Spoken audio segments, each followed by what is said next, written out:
আসসালামু আলাইকুম সুধী দর্শক, আজকে আমরা আলোচনা করব বাংলাদেশ ভারত বাণিজ্য যুদ্ধ। আসলে 5ই আগস্টের পট পরিবর্তনের পর বাংলাদেশ এবং ভারতের মধ্যে একটা অঘোষিত যুদ্ধ চলছে। সেটা বেসিক্যালি রাজনৈতিক অঙ্গনে। ভারত বাংলাদেশের উপর তার যে নিরঙ্কুশ আধিপত্য ছিল গত সরকারের আমলে, সেটা তারা সম্পূর্ণভাবে হারিয়েছে। তো এই আধিপত্য যেহেতু তারা বিগত 15 বছর ধরে চালিয়েছে, তারা সামরিক ক্ষেত্রে, বেসামরিক ক্ষেত্রে, বন্দরের ক্ষেত্রে, ট্রানজিটের ক্ষেত্রে, ব্যবসা বাণিজ্যের ক্ষেত্রে, মানে এমন হেন কোনো সেক্টর নেই যে তারা এই বাংলাদেশ থেকে গত সরকারের মাধ্যমে এই সুবিধাটা নেয়নি। তো এটা বাণিজ্যেও তারা ব্যাপক ফ্যাসিলিটি নিয়েছে বিভিন্নভাবে, এবং সেটা তারা হারানোর পর আসলে ইভেন তাদের মাথা ঠিক নেই। ইভেন রেমিটেন্সও তারা বাংলাদেশের থেকে প্রায় $5 বিলিয়ন রেমিটেন্স পেয়ে থাকে বাংলাদেশের মতো একটা দেশ থেকে। বাণিজ্য কথা তো বাদে দিলাম। তো এই আধিপত্য হারানোর পর ভারতের যিনি পিএম মিস্টার মোদি, তার মাথা ঠিক নেই। উনি এই বাণিজ্য ছাড়াও তার এই যে আঞ্চলিক আধিপত্য থেকে সরে যাওয়ার মতো অবস্থা হয়েছে বাংলাদেশের উপর থেকে, সেটা নিয়েও তিনি ভীষণভাবে চিন্তিত এবং বিবৃত। এবং ইভেন কি পুরা ভারতবাসী বাংলাদেশ নিয়ে অনেক বেশি চিন্তিত। কিন্তু আসলে আমরা বাংলাদেশ একটা স্বাধীন সার্বভৌম দেশ, তাদের এত চিন্তা করার কোনো কারণ আছে বলে আমরা মনে করি না। আমরা মনে করি যে আমরা আমাদের মতো করে গ্রো করতে চাই, আর ভারতের সাথে সম্পর্কটা আমরা দ্বিপাক্ষিক এবং সম্মানের সাথে রাখতে চাই, উইন উইন পজিশনে রাখতে চাই। এতে কোনো অসুবিধা নেই। এটা পৃথিবীর যে কোনো দেশে এটা মেনটেন করতে পারে। তো এই আধিপত্য হারানোর কারণে ভারত তার ডিপ্লোম্যাসি দিয়ে হোক, তার দিয়ে হোক, তার বাণিজ্য দিয়ে হোক, তো সেটা আসলে সে ইউনূস সরকারকে চাপে রাখার চেষ্টা করছে, বা তার উপর চাপ প্রয়োগ করে তাদের আধিপত্যটা বজায় রাখার চেষ্টা করছে। তা এটার এই বাণিজ্যের আড়ালে আসলে চলছে রাজনৈতিক যুদ্ধ। এবং শুধু যে তিনি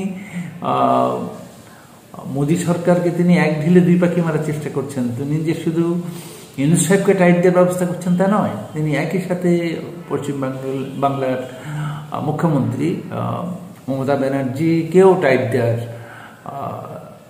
সুযোগ নিয়েছেন একই সঙ্গে নিয়েছেন, এই জন্য যাতে ভারতের বিজেপি ক্ষমতায় ফিরে আসতে পারে। এবং উনি যে সমস্ত পলিসি নিচ্ছেন সেটা হয়তো ওয়েস্ট বেঙ্গলের মানুষেরা বুঝতে পারছেন না। সবাই মনে করছেন যে মোদী সাহেব বাংলাদেশকে টাইট দিচ্ছে, কিন্তু বাংলাদেশকে টাইট দিতে গিয়ে দেখা যাচ্ছে যে পশ্চিমবঙ্গের অর্থনীতির নিদারুণ খারাপ অবস্থা।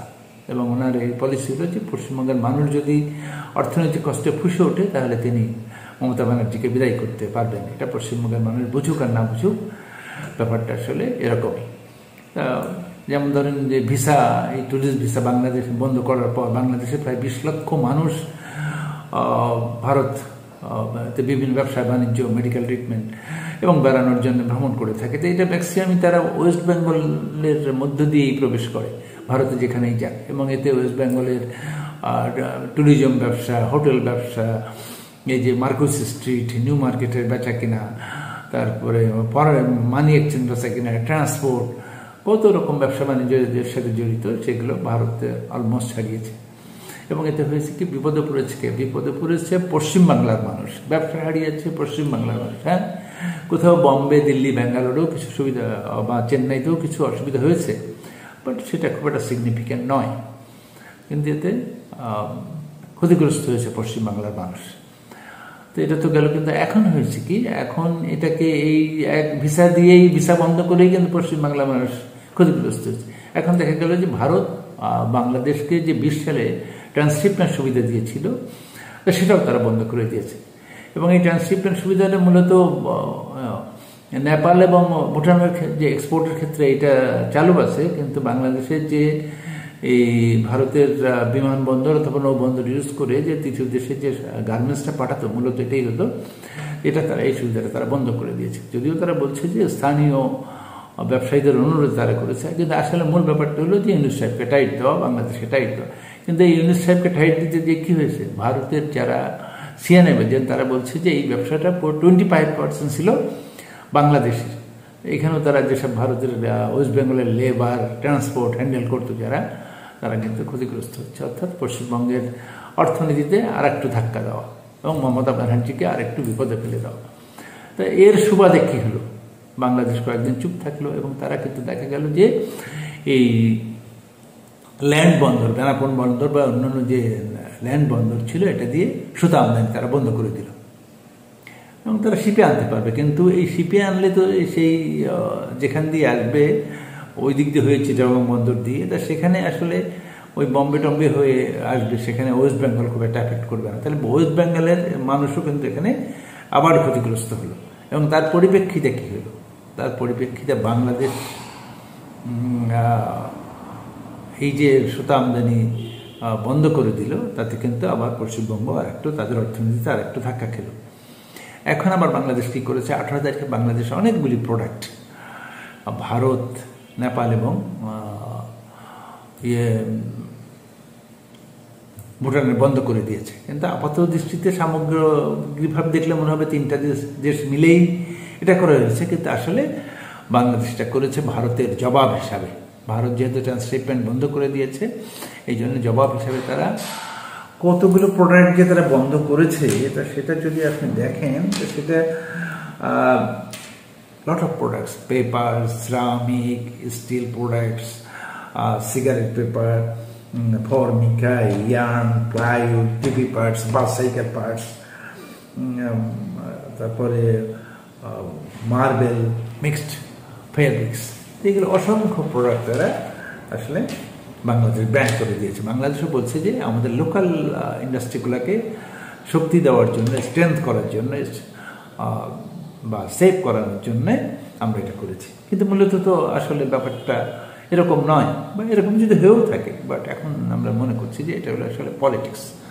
মানে ইন্ডিয়ান সরকার আমাদেরকে যেহেতু সুবিধা থেকে বঞ্চিত করেছে, তো তার জবাবে ইউনুস গভর্নমেন্ট এটা করেছে। তো এগুলো আসলে এই যে খেলা, এই খেলার আড়ালে, এই বাণিজ্যের আড়ালে আসলে চলছে ব্যাড পলিটিক্স। মানে আমাদের তো যেহেতু ভারত বড় দেশ, আমরা তো ব্যাড পলিটিক্স করতে পারি না এবং আমাদের এরকম মানসিকতাই নয়। তা মোদি যখন ব্যাড পলিটিক্স করে, তো তখন আমরা তাকে মানে কিছুটা জবাব তো আমাদেরকে দিতেই হয়, আমরা স্বাধীন রাষ্ট্র। এবং এই জবাব তিনি দিতে যে কী হচ্ছে, পশ্চিমবঙ্গের মানুষ বুঝুক আর না বুঝুক, ক্ষতিগ্রস্ত হচ্ছে পশ্চিমবঙ্গের অর্থনীতি, আর ক্ষতিগ্রস্ত হচ্ছে মুখ্যমন্ত্রী মমতা ব্যানার্জি। এবং এর আড়ালে হলো যে বাংলাদেশকে, ইউনুস গভর্নমেন্টকে টাইট দেওয়া এবং মমতা ব্যানার্জিকে অসুবিধায় ফেলে যাতে বিজেপি ক্ষমতায় আসতে পারে তার একটা রাস্তা তৈরি করা। তো আশা করি আমাদের ওয়েস্ট বেঙ্গলের ভাইরা কিছুটা হলেও বুঝবেন যে বাণিজ্য যুদ্ধের আড়ালে চলছে আসলে রাজনীতি যুদ্ধ। তো আজকের আলোচনা আমরা এখানেই শেষ করছি। আপনাদের যদি ভালো লেগে থাকে তাহলে আমাদের চ্যানেলটি সাবস্ক্রাইব করে আমাদের বাটনটি টিপে রাখবেন, যাতে পরবর্তী ভিডিওটা আপনারা নোটিফিকেশান পেতে পারেন। আমরা ফিরে আসবো যে কোনো দিনে, যে কোনো মুহূর্তে। সবার উপরে দেশ। আল্লাহ হাফেজ।